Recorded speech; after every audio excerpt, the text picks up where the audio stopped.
Hello everyone, I'm Dr. Kerry Wallace, Executive Director of the Tourism Enhancement Fund. It's a pleasure to join you today to celebrate the 25th anniversary of the Jamaica Observer Table Talk Food Awards.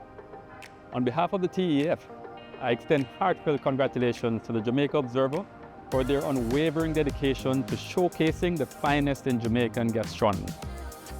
As proud sponsors, we recognize the profound impact of gastronomy tourism on our nation.